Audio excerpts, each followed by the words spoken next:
천국의 열쇠라는 유명한 신앙 소설을 쓴 A.J. 크로닌 박사는 의사였습니다. 그가 의사 초년기에 좋은 경력을 쌓기 위해 광산촌에 있는 국가병원에서 일할 때였습니다. 어느 날 자신이 근무하는 병원의 도시의 대형 병원에서 억울한 누명을 쓰고 쫓겨온 간호사가 들어오게 됩니다.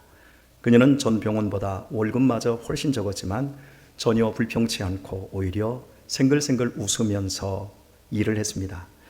가장 먼저 출근해 가장 늦게 퇴근하며 정리까지 책임을 졌습니다. 크로닌 박사는 그녀에게 물었습니다. 당신은 노력만큼 대우를 받지 못하고 있는데 속상하지 않나요? 간호사는 빙긋이 웃으며 전혀요. 제가 가치 있는 존재라는 것을 하나님은 아시니까요. 간호사는 자기의 불행에 빠져 있지 않았습니다. 전혀 이기심에서 기인한 자기 연민이라는 감옥에 갇히지 않고 하나님을 바라보며 주옥 같은 삶을 살았던 것입니다.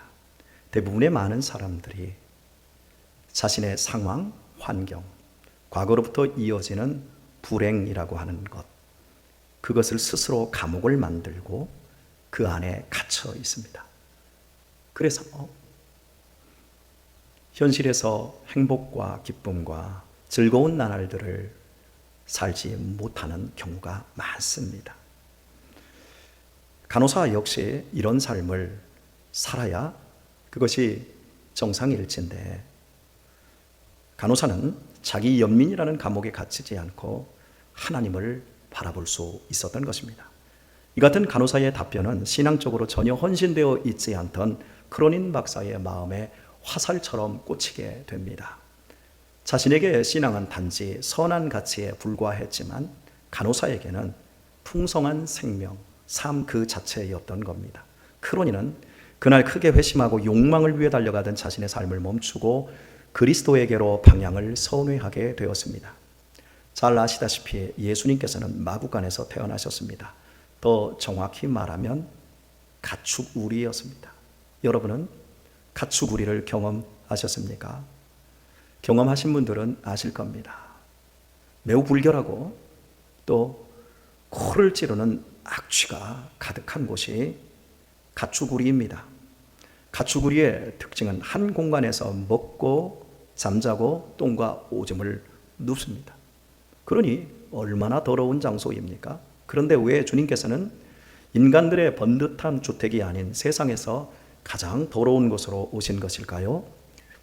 그리스도의 일생을 쓴 지오바니 빠삐니는 그곳이야말로 가장 깨끗한 곳이었기 때문이라 하였습니다. 바꾸어 말하면 인간들이 살고 있는 이 세상이야말로 짐승들의 외양간보다 훨씬 더 지저분한 곳이라는 겁니다. 크게 보면 인간들이 살아가는 집 역시 먹고 마시고 잠자며 오줌과 변을 눕는 더러운 악취나는 장소입니다. 눈에 보이지 않게 하수 처리를 한다는 것뿐 거대한 짐승우리와 다르지 않습니다. 만약에 우리가 살고 있는 아파트, 빌라 이런 곳에 물이 끊긴다면, 일주일만 물이 끊긴다면 심각한 돼지우리, 소우리보다도 못한 상태가 될 것입니다. 바로 이 때문에 지오바니는 인간들의 주택보다 짐승우리를 그리스도의 깨끗한 성육신 장소라고 말한 것일까요? 아닙니다. 짐승은 포식자일지라도 배가 고프지 않은 이상 절대로 동료나 하위 동물을 해치지 않습니다. 그러나 인간은 배고파서가 아닌 욕심을 채우고자 혹은 미움 때문에 사랑해야 할 대상자들을 해칩니다. 배우자를 누가 힘겹게 합니까? 자식을 누가 망칩니까? 부모입니다. 자식들에게 물어보십시오. 인생에 있어서 가장 자신들을 힘들게 하는 대상이 누구냐고. 그러면 부모라고 합니다. 바로 이것입니다. 이기심 때문에 인간 삶의 현상은 매우 고통스럽습니다.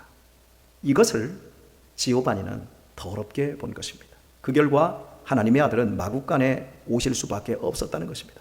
참으로 의미 있는 해석이라고 여겨집니다. 당신을 선한 목자와 양의 문이라고 말씀하신 주님께서는 당신이 이 땅에 오신 이유를 양으로 생명을 얻게 하고 더 풍성하게 얻게 하려라고 말씀하셨습니다.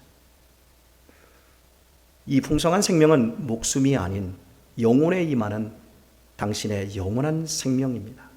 이 생명을 가질 때에만 드디어 인간은 고귀한 존재로서 아름다운 삶을 살 수 있습니다. 억울한 누명을 쓰고 광산촌으로 쫓겨왔음에도 빛나는 삶을 살 수 있었던 간호사에게는 바로 이 생명이 있었던 것입니다. 창세기 2장 7절 말씀은 이렇습니다.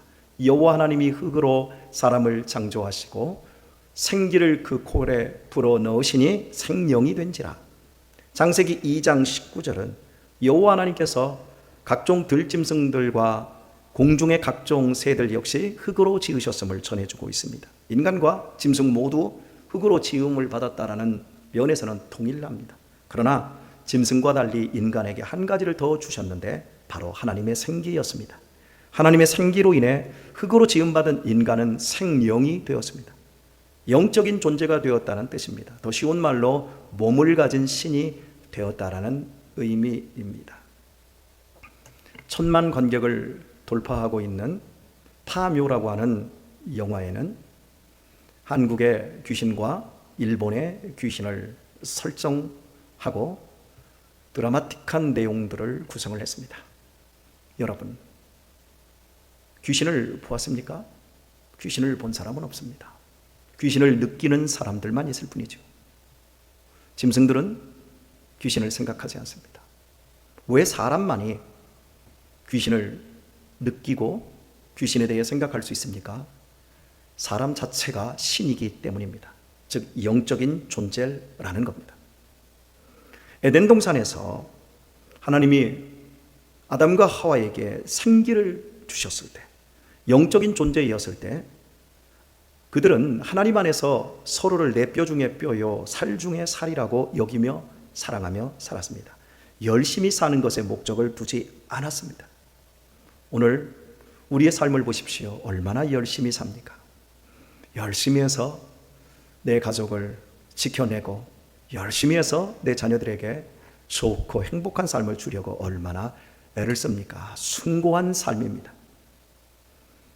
그런데 열심히 한 만큼 열매가 좋습니까? 아니지 않습니까? 열심히 했는데 더 아프고 더 고통스럽지 않습니까? 에덴 동산에서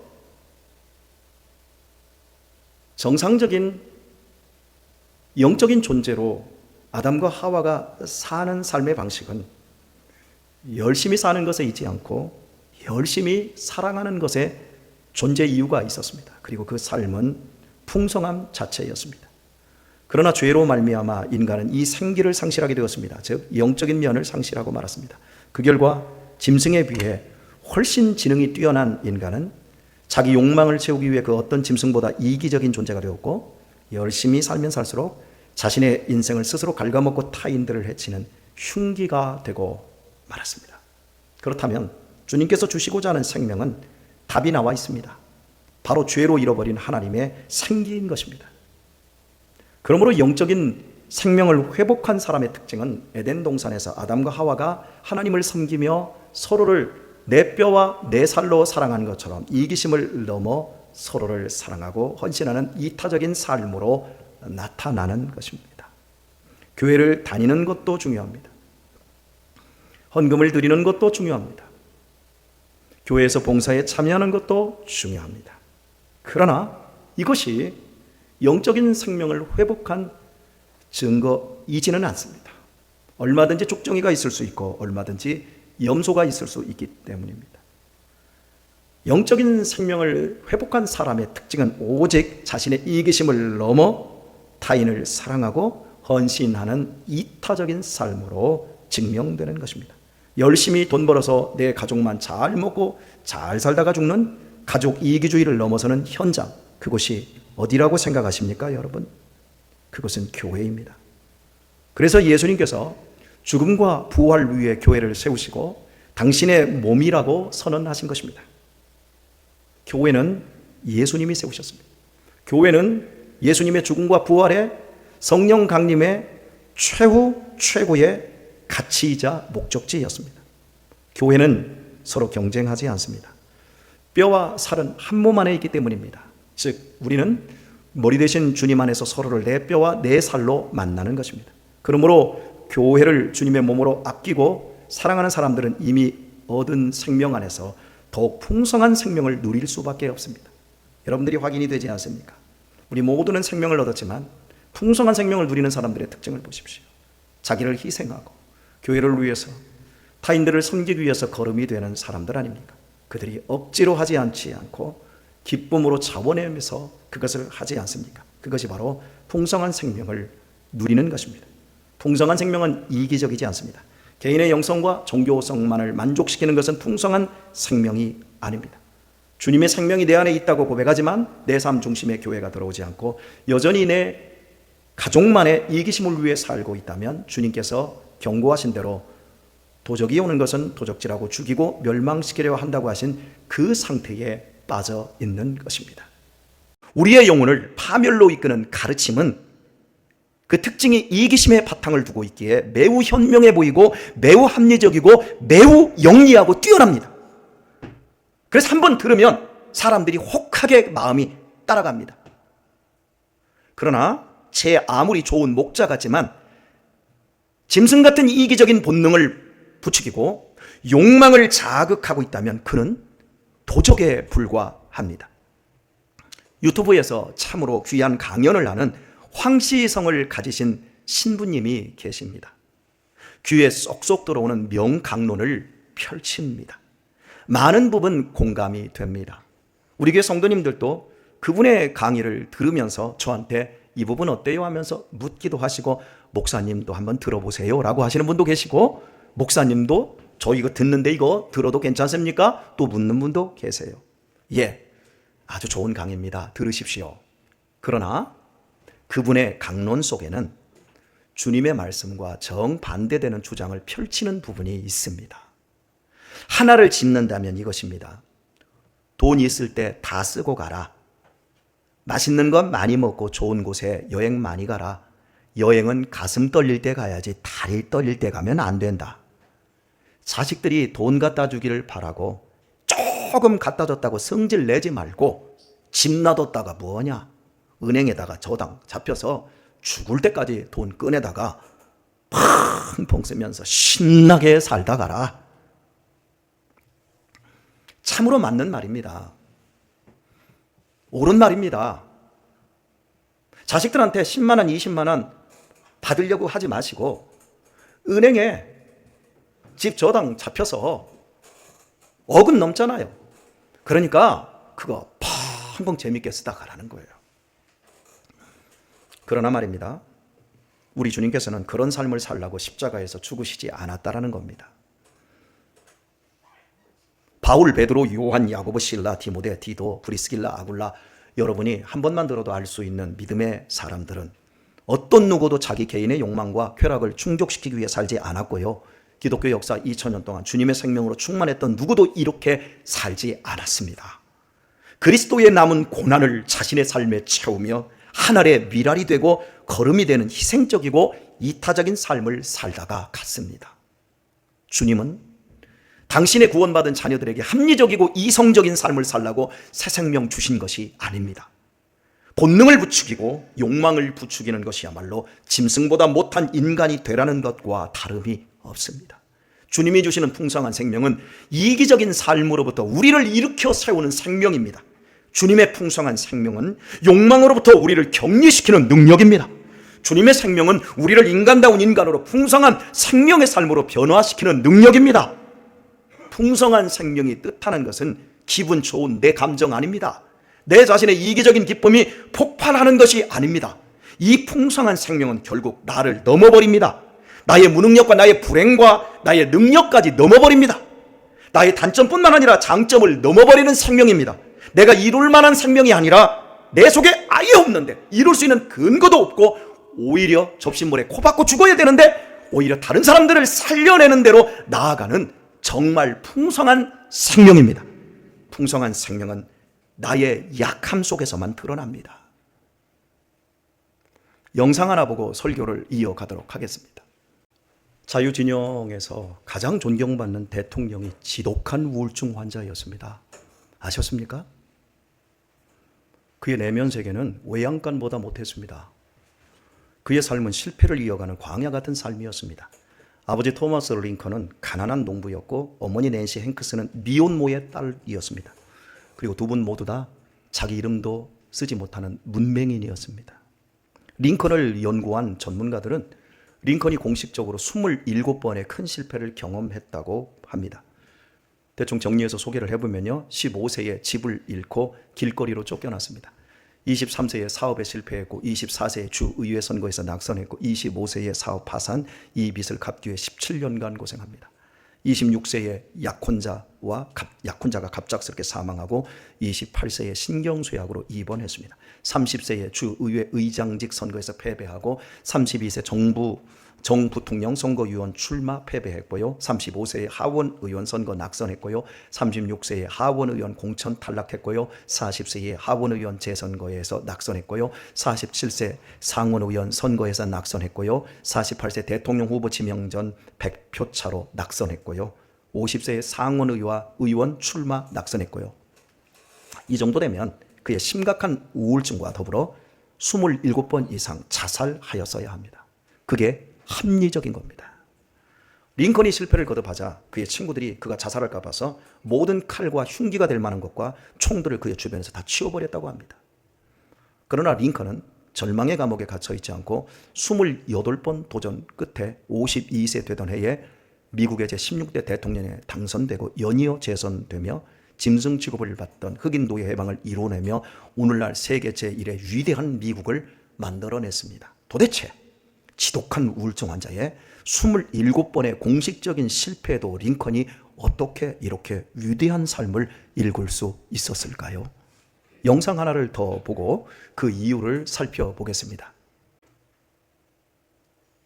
지독한 우울증 환자의 운명처럼 따라다닌 실패를 극복하고 누구보다도 풍성한 삶을 살 수 있었던 것은 하나님으로부터 주어진 예수님의 생명, 그것이었습니다.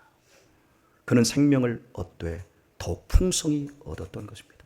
위대하게 될 수 있던 조건은 단 하나도 없었지만 위대하게 될 수 있었던 모든 조건이셨던 예수님을, 그 생명을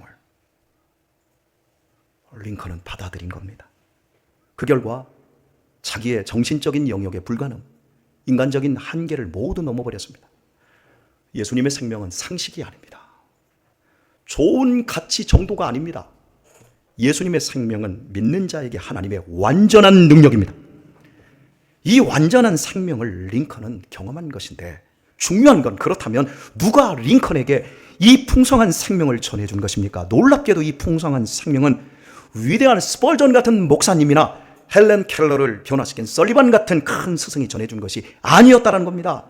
초등학교 문턱도 밟지 못한 그의 어머니의 투박한 기도에 의해 전수되었다는 것입니다. 주 안에서 사랑하는 우리 교우 여러분, 저를 포함하여 우리 모두에게는 결함이 있습니다. 내면에 심각한 상처와 장애가 있습니다. 어떤 인생도 해피하고 홀가분하고 상쾌한 내면 세계를 가지고 있는 사람은 단 한 사람도 없습니다. 여기 실패를 경험하지 않은 사람도 없고 아픔이 없는 사람도 없습니다. 그런 문제들이 내 발목을 잡고 있습니다. 현실에 지금 그런 것들이 나를 가둬버리는 감옥이 될 수 있습니다. 겉으로는 지금 웃고들 있고요, 멀쩡한 척하고 있지만 속은 아픔과 괴로움과 고통으로 일그러져 있습니다. 정도의 차이는 있겠지만 분명 우리 안에는 실패감, 수치감, 우울감, 자괴감, 두려움, 절망감, 자살, 충동까지 여기 다 들어 있습니다. 그래서 자기에게 함몰되고 자기 연민에 빠지는 합리적인 삶을 살아야 할까요? 아니면 괴로운 자기를 잊어버리기 위해 약물이나 알코올에 의지하든지 아니면 여행이나 취미 생활에 미친 듯이 몰두해야 될까요? 세상 사람들은 다 그렇게 삽니다. 그러나 우리에게는 생명이 있습니다. 새 생명이 있습니다. 나의 불행과 단점에도 나를 능가하여 나의 삶을 더욱 풍성하게 만들 수 있는 예수님의 새 생명이 우리 가운데 내 문 앞까지 와 있습니다.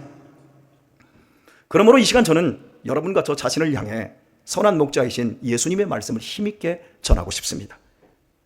내 문제에 너무 천착하지 마십시오.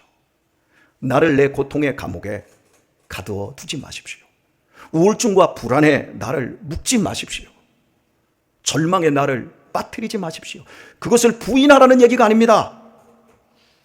인정하십시오. 그러나 예수님을 바라보십시오. 나 위에 십자가 위에서 죽으시고 부활하신 예수님을 바라보십시오.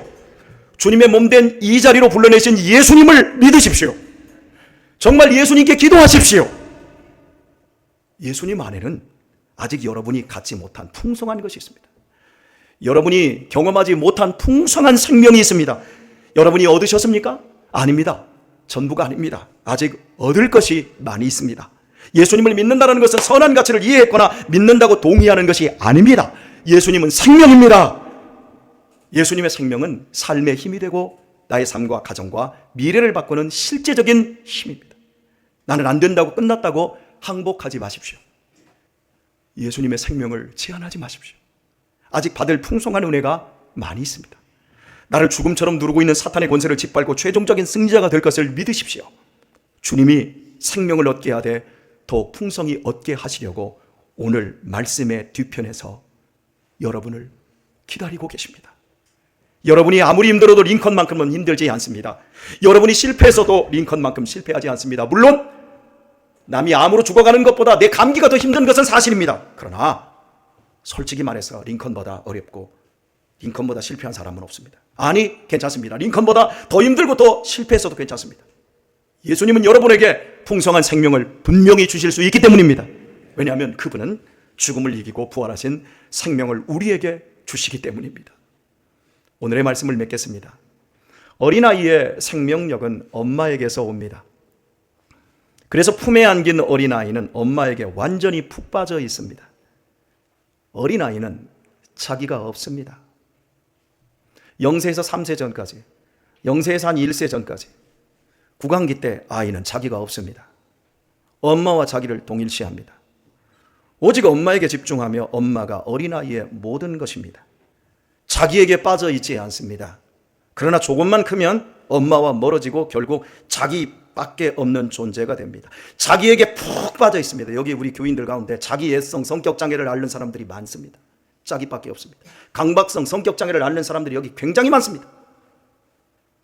여기 경계선 성격장애를 가진 사람들이 너무 많습니다. 자기에게 푹 빠져 있습니다. 그것이 불행의 시작입니다. 우리 주님께서 어린아이와 같이 아니하면 결단코 천국을 못 간다. 어린아이와 같이 자기를 낮추는 자라야 천국에 합당한 사람이라고 하셨을 때 바로 이렇게 당신에게 푹 빠지라고 하는 것입니다. 어린아이가 되라는 거예요. 그래야만 풍성한 생명을 누릴 수 있기 때문입니다. 엄마가 자녀에게 줄 수 있는 생명력이 바닷가의 모래 하나일 정도라면 예수님의 생명은 5대양보다도 더 큽니다. 그러니 제발 어린아이처럼 믿고 예수님께 나오라는 거예요. 그런데 다 어른으로 교회 나와 있어요. 어른으로 예수님하고 전혀 상관없이 내 감옥에 갇혀서 그냥 와가지고 적당하게 예수님은 선한 가치입니다 이러고 그냥 가버리는 거예요. 여러분, 예수님께 빠지시기를 축복합니다. 주님이 여러분이 필요로 하는 영적 생명을 주실 것이며 여러분은 축복의 모든 항목들로부터 부하게 될 수 있습니다. 하나님의 기쁨이 되고자 하십시오. 내 기쁨을 위해 살지 마시고 하나님의 기쁨이 되고자 하십시오. 하나님의 뜻을 이루고자 하십시오. 링컨처럼 그리 사십시오. 부탁드립니다. 교회를 사랑하세요. 먹고 살기 위해 자식 위해서만 열심히 살지 마시고 하나님의 기쁨이 되고자 하십시오. 기도까지도 내 이기심을 위해 아우성치지 마시고 철저히 주님 편이 되시고자 하십시오. 그때 여러분의 기분과 성품과 능력을 넘어서는 예수님의 생명이 여러분의 인생을 풍성하게 이끌 것입니다. 묻습니다. 여러분은 배우자를 사랑하십니까? 여러분은 자녀를 사랑하십니까? 여러분은 부모님을 사랑하십니까? 그런데 말입니다. 여러분은 아멘 하셨는데 여러분의 배우자에게 내 사랑이 만족하냐고 물어보십시오. 여러분의 자녀에게 너는 부모님의 사랑에 만족하냐고 물어보십시오. 여러분은 여러분의 부모님에게 자식으로서 내 사랑이 만족하냐고 물어보십시오. 정말 사랑하는데, 내 자식에 대한 사랑의 열심이 진심인데, 내 아내와 내 남편을 향한 사랑이 진짜인데, 왜 피를 철철 흘리는 서로에 대한 흉기가 되어 있습니까? 간단합니다. 이유는 바르게 사랑하지 않기 때문입니다. 바르게 사랑하지를 못해서 그렇습니다.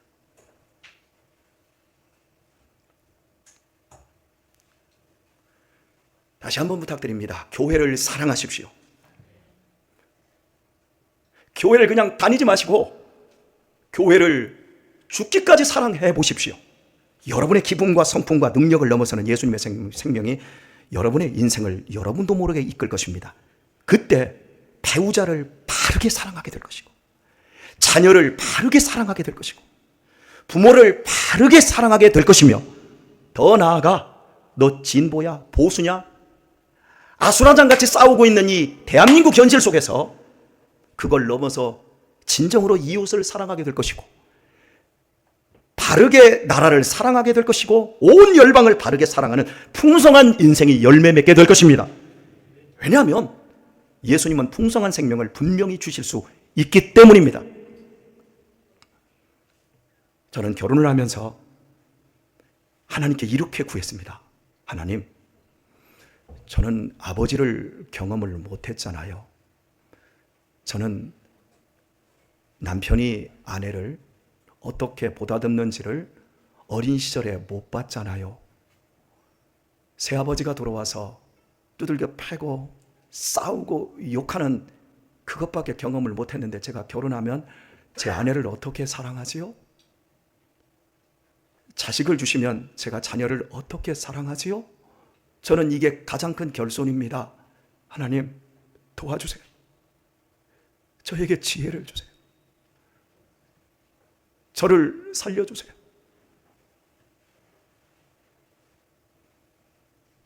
좋은 부모 만나서 쉽게 답습한 사람과 전혀 다릅니다. 여기 처절한 쓰라림에서 가정 안에서 어린 시절의 고통을 짊어지신 분들 여기 계실 겁니다. 여러분, 어떻습니까? 살아보시니까 내 자녀들에게 그것을 그대로 물려주고 있지 않습니까? 이제 우리 예수님의 생명을 가진 자로 더 풍성하게 되어야 될 것입니다. 오늘 이 시간 선한 목자이신 주님께서 당신의 양들을 위하여 우리에게 더욱 크신 은혜 베푸시기를 축원합니다.